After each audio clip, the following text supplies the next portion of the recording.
C'était un match de Bellingham où sa première mi-temps a été vraiment pas bonne.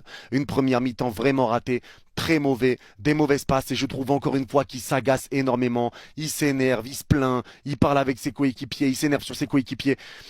Bizarre, franchement, ambiance bizarre. Sa première mi-temps est pas bonne, mais lui aussi a passé la deuxième, même la septième en deuxième mi-temps. Il s'est créé des occasions, il a tiré sur la barre, il a eu une autre occasion qui a été arrêtée par Courtois, par Oblak. Oblak a fait une top performance aujourd'hui, mais c'est vrai que Bellingham, sa première mi-temps vraiment ratée. La deuxième mi-temps, ça a été beaucoup mieux.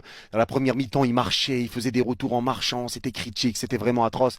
La deuxième mi-temps, il était un petit peu mieux, mais il était vraiment plus haut sur le terrain. Moi, j'ai encore du mal avec le fait que Bellingham soit aussi haut quand tu sais qu'il y a déjà trois attaquants, qu'il y a déjà Mbappé. J'ai l'impression que ça gêne un petit peu. C'est pas le même rôle que la saison dernière.